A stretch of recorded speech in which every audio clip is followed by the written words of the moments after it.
What's good, everybody? The Washington Wizards lose to the Orlando Magic 127-119, but there were some bright spots. There was a little pool party going on tonight. Jordan Poole looked solid, and the landlord, Daniel Gafford, grabbed 13 rebounds. So we're going to talk about the game tonight. Look forward to tomorrow night's game against the Raptors and chop it up like we always do. Next on Locked On Wizards.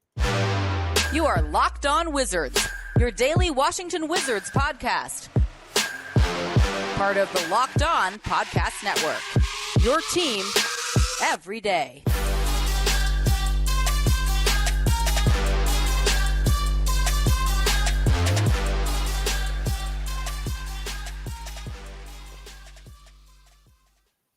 What's up, everybody? It's your boy Brandon Scott again with my guy, the real Ed Oliver. And tonight, we appreciate you guys making Locked On Wizards your first listen every single day. We are free and available wherever you get your podcasts and on YouTube.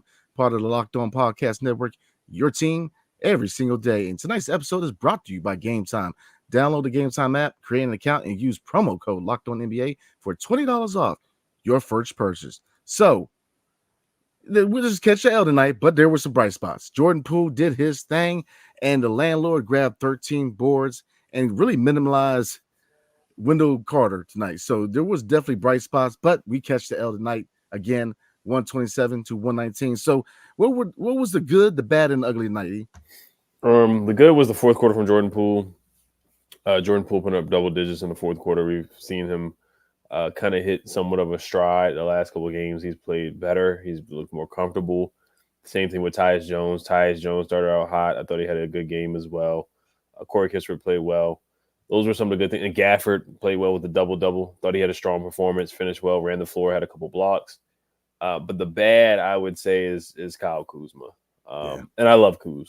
There's a report that, we would get a first-round pick for him. We'll probably talk about that another time, either this week or next week. There was a report coming out about his trade value, but he didn't look like himself. So I don't know if he has a leg injury or a knee injury or ankle injury or whatever's going on. I do think he should take some time off and rest, because it looks like he's just trying to force the issue and play through an injury right now. He took a shot. We were just looking at the play-by-play. It was 125-119 with 29 seconds left, and he missed a 30-foot three-point pull-up jumper, a pull-up three with 19 seconds left in the shot clock, which is ridiculous. And this is not the first time he's done this season. He's taken a lot of threes in the clutch, a lot of ill-advised threes, pull-up threes from dang near half court with a lot of time on the shot clock, with double digits left on the shot clock. So I don't know why he keeps taking these shots. I know he's supposed to be clutch Kuz. Years before, he's had some clutch shots and big shots, but right now his decision-making in the clutch is not helping the team at all. So that was disappointing from him. I thought he did some other good things, like, getting to the basket at times, but he didn't look like himself. So, but Tyus Jones, he's playing really good basketball as of late. And then points in the paint is a problem. It's been a problem. They let Goga Patadze had some putback dunks. Franz Wagner got to the basket easily. We gave him 70 points in the paint, and that's inexcusable. So that was a big thing right there. We got out-rebounded by 7 boards, 47-40. That's a normal thing for the Wizards, but I thought overall they played hard, and I thought they did some good things. But Corey Kispert, I thought he should have got involved a little bit more in the second half, because he had a really good first half. And it was good to see DeLon Wright out there, because DeLon Wright, he played hard. Not big numbers. I mean, he's not a guy that's going to fill up the stat sheet, but 7 points, 4 boards. He was active. He was getting to the rim, getting to the basket at times. I did not like the challenge. The Magic, they had a successful challenge. I get the call. They said Kuz abnormally put his leg out there. I thought that was I didn't agree with the call, honestly. I thought it was a foul.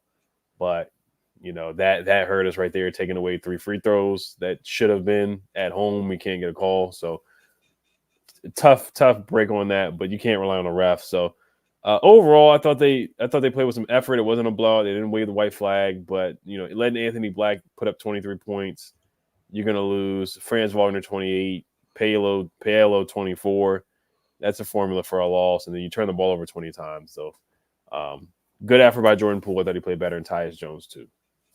Yeah, I mean, I agree with you, man. I think overall it was a good effort from this team. They kept in the game. I mean, that fourth quarter they fought back a little too late at that point, but they definitely fought back. But look at overall. Starting with Jordan Poole, look, he's starting to look locked in. He's been playing a lot better as of late. He's definitely playing a lot more locked in, a lot more focused. I guess the only negative to really take out of Jordan Poole is he still has those moments where, 1, 2, 3 seconds in the shot clock, he's still, launching the ball in transition. I've got to see that stop, man. But I mean, not taking away from his good performance, man. He had a good game. 30 points, 2 rebounds, 3 assists, 11 for 20 from the field, 6 for 11 from 3, and 3 steals where he got that one steal that led to a breakaway dunk. Love what I saw from Jordan Poole. Definitely, this is what I expected coming over from the Warriors. Tyus Jones, again, has been playing really, really good basketball. Looking at his stat line, another solid night, 22.6 rebounds, which he's tied with Bilal for the second highest rebounds, by the way, tonight. 6 assists, 8 for 13 from the field, 4 for 6 from 3, block, a steal, only 2 turnovers. Tyus Jones continues to be that floor general that we need and boosting the value. So, he definitely looks attractive to somebody else. So, you know what I mean? So he definitely is boosting his trade value, and he's been playing some really, really good basketball. Daniel Gafford, 13 points, 13 rebounds, 6 for 7 from the field, 3 blocks, 2 steals. As of late, he has stepped up. He has definitely been playing some good basketball at the center position. Really impressed with what I saw from Gaff, man. Now, I was talking to my boy Marco, man, and he made a comment that really resonated with me when it comes to Daniel Gafford. And he said that Daniel Gafford has to be a really, really good help defender. And we always badger on Daniel Gafford about, if you look at the opposing centers, how, it always looks like he's overmatched. And that definitely is the case for the most part when he goes against more athletic, bigger bigs. But if you look at a lot of his blocks, it's in help defense. And one comment is that when you have a player like Gaff, usually a defensive-minded 4 helps out those type of players where there's a help defender center. If you look at a lot of his blocks, then his last block was he came out there, he helped defense and swatted that thing away. So when he really excels at help defense, but I felt like he really limited Wendell Carter Jr. because that was one matchup I was looking forward to because Wendell Carter Jr. can tend to be, I'm not gonna say a Wizards killer, but he plays well against Gaff. So, when they match up against each other, he played well the previous 2 meetings. But, those 3, they played well in the starting 5E. Denny Avia, again, has struggled offensively, non-existent offensively. And it's getting to the point now where a lot of the effort on defensive end is lacking a little bit. You don't see that fire defensively like you used to. So, we know Denny, man, often he struggles with, getting down on himself. So I definitely want to see him step up, man. You got to step up offensively, man. 1 for 7 overall, 0 for 4 from the field. He got 3 steals, 1 block. So defensively, he was still dominant. But on the offensive end, he's disappeared. I don't know where he's at. And looking at Kyle Kuzma, I'll say this, man. You can say looking at the stat line, efficiency was just not the name of the game for Kuz. And often it is, man. We know he's a high usage, high shot attempt guy, but I think he's working through an injury, like you said. I think they need to give him some time to kind of recoup. Those twice tonight that he was on the floor, so I know he was coming off an injury. He was day-to-day prior to the game, so we'll see. Maybe he needs a couple games off, man. Get him right because look, we're not playing for anything, so there's no reason to really play through injuries. We're not playing for a championship. We're not playing for the playoff. So don't get a guy hurt that could potentially be a trade asset, especially when you talk about maybe a future first-round pick. And real quick, looking at the bench, Corey Kispert, the first half, he was lighting it up. Second half, you had to put an APB on him. Where'd he go? You did not see anything. Very minimal playing time in the second half with Kispert. And I think this question, I don't understand why he was pulled because I feel like he was probably the hottest shot in the first half. Shaman, again, 8 minutes, only 3 attempts. DeLon Wright, stand up. DeLon Wright has shown back up at Capital One. And he came in, and considering he came off an injury, stat line was decent, man. 7 points, 4 rebounds, 1 steal. DeLon, man, they definitely needed his leadership. And Gallo with 9 points. And looking at Bilal 4 points, but 6 rebounds, 3 assists. So, again, his not the biggest offensive night from Bilal. So, overall, they fought, but the Orlando Magic, they're farther in the rebuild. There's a talent gap. Ben Carroll is he's box office. I mean, Franz Wagner is a hard guard at 6'10", a two-way player. He's just a hard guard. And Anthony Black, who was drafted, like one spot ahead of Bilal. I mean, he came in and he played, on the perimeter. That's the thing, man. Perimeter defense, again, just kills us because if you look at his shot release, it's not the fastest in the league. That he had enough time to sit back there and hit those threes. So we've got to get better on the perimeter. So overall, they fought, but talent gap and the same issues: perimeter defense, points in the paint, and rebounding doom us again. So we're gonna get into a preview of the Toronto Raptors game tomorrow night. But before we do, tonight's episode is brought to you by eBay Motors. Our partners at eBay Motors have teamed up with Locked On Fantasy Basketball host Josh Lloyd to bring you some of the best fantasy picks each week, all season long. Whether you're prepping for a daily draft or scouting the waiver wire, every week we're going to provide you players that are guaranteed to fit on your roster. So let's see who Josh has picked for us this week on eBay's Guaranteed Fit Fantasy Picks of the Week. There's 5 good players, but I'm going to pick one at the end. But we're going to kind of break down each one real quick, right? So one is Dante Exum, man. Jason Kidd said that when healthy, the Mavs are still planning on starting Exum. His shooting will regress, but that role is enticing. So I'm not going to target him. I need to see more from Exum. But if you are down on guards, definitely consider him on the waiver wire. Jaden Ivey. The Pistons broke a record tonight, so Jaden Ivey probably ain't happy like the rest of the locker room. But Monty Williams is finally giving him minutes, and Ivey has delivered. It remains to be seen if Williams keeps that role consistent, but I like adding Ivey. So, yeah, if you need a scoring boost for your fantasy, I definitely would consider Jaden Ivey, but with everything going on, it's going to be a roller coaster performance, man. So do not depend on the consistent performances from him. Isaiah Hartenstein appears that Mitchell Robinson is out for the season, and Isaiah Hartenstein is a clear add if he is available. If you need rebounds, definitely consider him. Jalen Johnson, if Jalen Johnson was dropped in your league, make sure you grab him now as he's returning from injury. He is a definite. I would definitely consider picking him up. And Taurean Prince, he isn't spectacular, but the Lakers need his shooting, and he's on a nice run of late. So if I'm looking at all these options, Jalen Johnson, and Jaden Ivey are the best options in my opinion. So with over 122 million parts for your number one ride or die, you can make sure that your ride stays running smoothly. Brake kits, LED headlights, roof rack, bumpers, whatever your baby needs. eBay Motors has it. And with eBay Guaranteed Fit, it's guaranteed to fit your ride the first time, every time, or your money back. Plus, at these prices, you're just burning rubber, right? You know what I'm saying? So not cash. Keep your ride or die alive at ebaymotors.com. eBay Guaranteed Fit only available to U.S. customers. Eligible items only. Exclusions apply. And Locked On has launched the first ever national sports 24/7 streaming channel on YouTube. Locked On Sports Today is here for you 24/7, covering the top sports stories of the day with the local experts of Locked On, plus our national shows covering every league.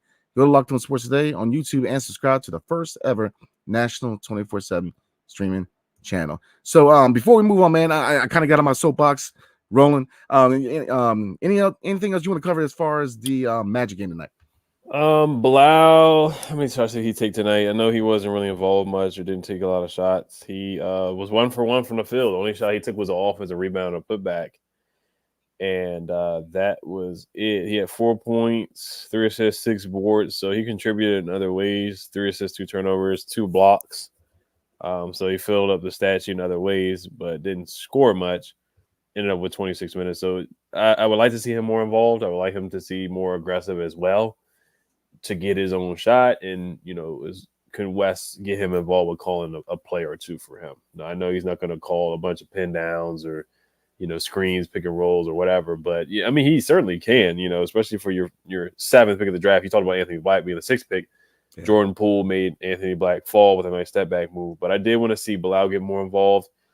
Johnny Davis collected another DNP, did not play. Coach's decision. Muscala didn't play. Pat Baldwin didn't play. Anthony Gill didn't play. Ryan Rollins did not play.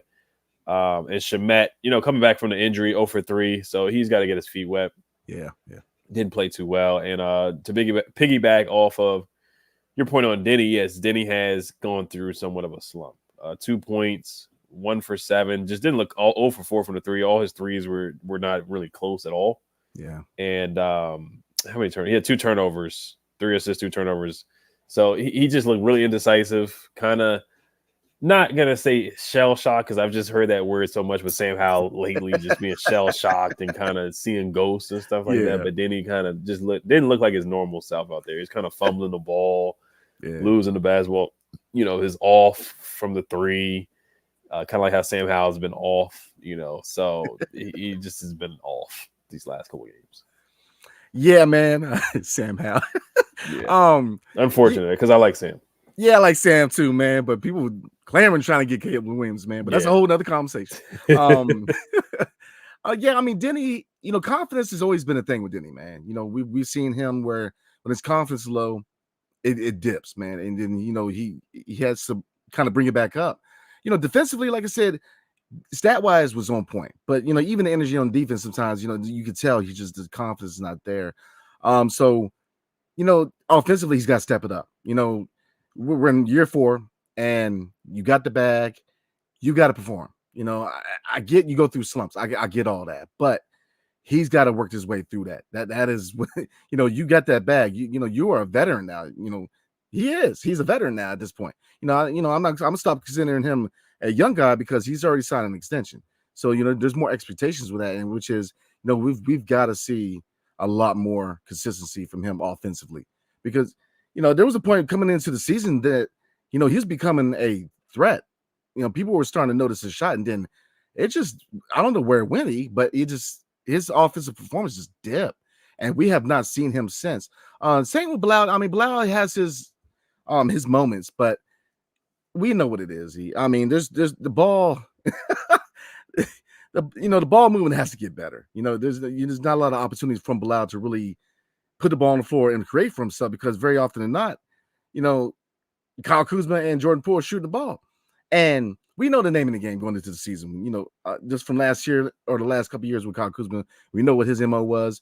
Looking at Jordan Poole, we know what his MO was. So we knew as far as shot attempts, those two were going to shoot the ball a lot. We said it all the time in all season that this season you're about to see a lot of shot attempts for these guys. But yeah, they got to find ways to get other people involved. And, like I said, Tyus Jones has been playing well. His assist numbers are up. He's getting there. He's getting rebounds. He's definitely playing some good basketball. And again, Gaff, I've been hard on Gaff this year, man. I've been very, very hard on Gaff this year. But as of lately, he's playing good basketball. And I don't know if anybody's noticed, man, but he's actually added some muscle, man. I mean, he's gotten in the weight room. He's lifting. He's trying to get in there. He wants to compete with these bigger bigs, man. He definitely wants to solidify himself as a starting center. So, we'll see. I mean, if you like I said, I see him as a really good help defender. If you look at a lot of his blocks, it's in help defense. But he is definitely holding down the paint now. So we'll see. I guess like I said, before we move on, man, they played hard, but ultimately the talent gap, Orlando's ready. They're ready to roll. They're ready to take that next step, man. So yeah, they're a talented team. Palo, Franz, Markel Fultz isn't back yet. Cole Anthony's a good guard off the bench. Suggs played well in the first quarter, didn't do much after, but they got a deep team. Wendell Carter coming back. Batadze is a decent backup big. Mo Wagner is a good backup big as well, former Wizard. So they got a good team. Jamal Mosley, he looks like he's coaching the team pretty well too. So they're an up-and-coming team. They've had a long rebuild, and they're definitely a team that we can look at and be like, hey, we can rebuild our team in a similar fashion. Paolo was the first pick of the draft. Yeah. So, if we can end up with something, first pick of the draft or a top 2 pick, evaluate the talent right, get it right, and we can. And Franz Wagner, he hit. He was a mid-round late lottery pick. They basically hit a home run with him for where he was drafted. So we gotta definitely make hits like that. So Will Dawkins, we're definitely counting on him to make some good moves and some good picks. But Denny, we'll see if he can get out of this slump. The last 11 games, 8 out of the 11 games he's had single-digit scoring, so like 9 points, 7.6 points. I think he's capable of at least giving you 10 to 15 points. Not always about scoring, but I think he's a guy that certainly should be able to give you 10 to 15 points and not just 6. And tonight, he only had 2 points. I think he's definitely a better he's more capable offensively for sure. So, but just looking at the Raptors real quick, right now they are another middle of the pack team. They are 12. What's their record? 11 and 18. 11 and 18 right now. They are just look at some of their numbers. Defensive rating, they're 16th. Offensive rating, 20th. Pace, 19th. They're a good rebounding team. They're 6th in offensive rebounding. Total rebounding, they're 8th. 3rd in assists. 16th in steals, 20th in blocks. 3-point percentage, they're a terrible 3-point shooting team. 27th in the league, 30 3-point percentage. And they are 29th in free throw percentage. So they're just not a good shooting team at all. But they have a lot of guys. They got a lot of athletes like Pascal, OG, Scotty Barnes. Dennis Schroeder's a good athlete too.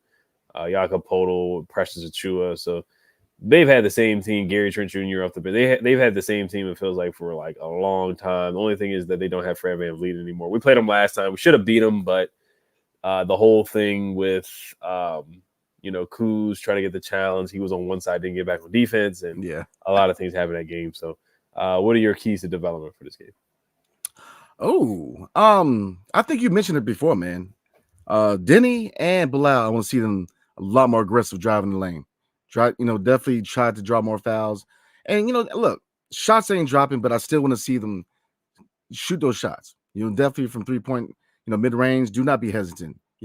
Get all the attempts you want up, man. This is all about development. So I definitely want to see those two, definitely polish your offensive side, man. So I want to see a lot more aggressiveness from both Bilal Coulibaly and Denny Avia on the offensive end, because we know what they can do on the defensive end. They're solid there. So if you look at the Raptors, this is going to be a tough one. I mean, like you said, they're struggling, but they got guys who are athletic who can defend. OG is going to be a heck of a matchup at the 2-guard with Jordan Poole.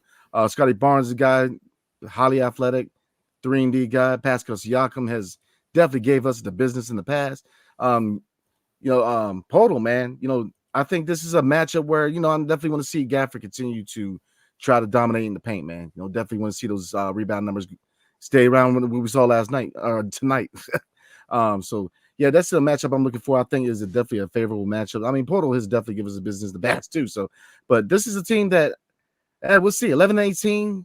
But I think the key to attacking them is this. I mean, if you look at the second unit, Chris Boucher and Precious Achiuwa, they got a couple of bigs on the second unit. So I would definitely on the second unit push pace. We have guys who can run on the second unit, so definitely try to outrun their bench unit, man. But yeah, that's what I'm gonna do. I mean, here's the thing, E. Different game, same script. We got to show up what our issues are, which is perimeter defense. Tonight, again, they shot well from behind the arc on us.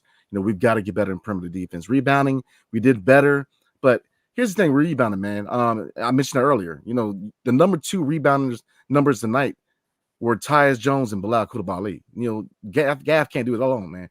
I mean, we everybody has to get active. They got to get in there and get rebounds. They got to box out. People. This has to be a team effort. So definitely looking at Gaff's numbers, 13 rebounds, but like I said, a guard shouldn't be your second best rebounding guy. Q's guy. And here's the thing, man. I don't want to get too hard on Q's because I know he's battling an injury, but yeah, that would be my keys to development, man. 100% rebounding for sure. They have to rebound better. The Raptors are a good rebounding team. They are very aggressive with rebounding. Scotty Barnes is a good rebounder. He just had 14. They just lost to the Jazz. They're on a 3-game losing streak. Scotty Barnes had 14 boards last game. Poeltl only had 4, but he rebounds well. Pascal Siakam's a good rebounder. He had 9. So that's going to be huge. Just not turning the ball over. We turned the ball over a lot. We had an inbounds turnover today too. So just not making those silly mistakes like that. And just shot selection down the stretch. I think this is going to be another close game here again. We'll see if Kuz plays or not. We'll see. They may sit him. He may try to play through this injury that he has, but I think it would be in their best interest to sit him. Bilal being more aggressive, looking to get a shot. West looking to get him the basketball more, and Denny playing with confidence too. Yeah. Johnny Davis, he's just not going to play. So that's just, I think that's just what's going to happen with him. I don't think he's going to play. We'll see if he gets in again. If it's a blowout, he may play, but if it's a close game, I don't think he's going to play. And Corey Kispert, keep doing his thing, keep shooting the ball well. He's shooting the ball really, really, really, really well right now. And Tyus too. Tyus is playing really well. So just keep going with that stride. Defensively, the Raptors, they don't guard the 3-point line well at all. They're 25th. So this is a game where we could shoot really well from the 3-point line. Just looking at the last game against the Jazz, Jordan Clarkson went 4 for 9 from the 3, and Lauri Markkanen hit 4 threes. He went 4 for 10. So this is a game where we possibly could shoot really well from the 3-point line. Yeah, I agree. I totally agree on all points, man. So, yeah, I mean, do you even want to do a prediction, or are we just going to roll with it? I'm going to say a close loss. A loss. I'm with you, man. I think it's going to be a close L, man. But I think you definitely see a lot more fight in this team. They're definitely trying to play hard, man. So we're going to get into comments and call it a night. But before we do, Ed's going to holler at us about game time tonight. Yes, sir. Today's episode is brought to you by Gametime. You shouldn't have to worry when you're buying tickets to your next big event, especially like the Commanders game. They play the 49ers, so that should be a fun game. Chase Young Young's homecoming, and Jacoby Brissett will be your starting quarterback, so it should be a lot of fun to watch that game on Sunday. Make sure you guys use the Gametime app to get tickets. Gametime is the fast and easiest way to buy tickets for all the sports, music, comedy, and theater events near you with killer last-minute deals. All their prices views from your seat, and their best price guarantee. Gametime takes the guesswork out of buying tickets. Also, Wizards tickets as well. Make sure you guys use the Gametime app for Wizards tickets as well. Before they move to Alexandria, see the view from your seat before you buy, so you know exactly what to expect when you arrive. All the prices show your total up front, so you know you're getting a great deal without hidden fees. Buy tickets in seconds with 2 taps. Take the guesswork out of buying tickets with Gametime. Download the Gametime app, create an account, use code LOCKEDONNBA for $20 off your first purchase. Terms apply. Create an account and redeem code LOCKEDONNBA for $20 off. Download Gametime today. Last minute tickets, lowest price guaranteed. All right, so we'll probably read one comment because we're going to be back tomorrow night since it is a back-to-back. But once again, happy holidays to everybody. Hope everybody had a good Christmas. Hope everybody had a good time yesterday for sure with the family as much as possible. Shout out Lamar Odom. But let's see here. I guess we'll just read one more time. Yeah, the Pistons, they lost again. They're 27 losses in a row. It's crazy. NBA record. Let's see here. Lamardo says Kuz clearly can't push up his right knee. He shouldn't play tomorrow. I agree. I don't see a reason to play him. I mean, we're not pushing for anything. So do not injure your best trade asset, in my opinion. I'm with you on that one. Rome Catalico says, nice to see you both, Brandon and Ed Oliver. A couple of emojis. Nice to see you too, man. Nice to see you too. Yeah, absolutely. Let's see here. This one. Yes, we'll read this one and we'll probably wrap it up. Stuart O'Flaherty says Blau and Danny still contribute to the team when they are not scoring. If Shamet, Gallinari, or Kispert are not hitting shots, forget it. Yeah, I think what you said, it has some truth to it for sure. Yeah. Gallinari, he can't move on defense. He's an undersized center on this team. He can barely move, can't guard anybody. So if he's not hitting threes or hitting jumpers, then yeah, he's one-dimensional. Kispert can do a little bit more because he can move to the basket, cutting and moving out the basketball. So there's some other things he can do. But yeah, I kind of see what you're saying there, Stuart, for sure. Blau can defend, Denny can defend, Denny can pass. Blau's a solid passer, Blau's a solid rebounder, Denny's a solid rebounder. So they do other things than just scoring, You're gonna have to get Gallo a life alert, man. AARP. I'm telling you, man. I mean, he moves slow, man. But I agree on all points, man. I mean, Bilal and Denny, yeah, when this shot's not dropping, definitely Denny the passing, definitely the rebounding. Same thing with Bilal. Bilal had a couple of nice rebounds tonight. I mean, he had one where he went up there and grabbed one out of dude's hand. I mean, so I mean, even when that was the only shot he took. Yeah, that's it, man. I mean, when the shot's not dropping, I agree. They're both definitely contributing other ways, man. Shamet, yeah, coming off injury. He's definitely trying to find his legs. Gallo, we know what his MO is, man. I mean, he is what he is. And Kispert, yeah, I mean, I don't think it's really on Kispert tonight, man. I mean, he was hot in the first half and then 19 minutes overall. I don't know why he didn't get that playing time in the second half. I don't know because he was our best shooter in the first half. So, yeah, but I agree overall. But then, I mean, Kispert, yeah, overall, yeah, when the shot's not dropping, but, his cutting, his ability to move without the ball, his IQ shows. So, I mean, I wouldn't totally say he's lost when the shot's not dropping, but, Shaman and Gallinari, yeah, absolutely. So, See. Definitely, yeah. We're going to wrap it up because we're going to see you guys tomorrow night. Less than yeah. 24 hours, you're going to be on recapping the game against the Raptors. We want to thank you guys for making Locked On Wizards your first listen every day. We are free and available wherever you guys get podcasts. Make sure you guys subscribe, hit the notification bell as well. Hell to the Wizards. Peace.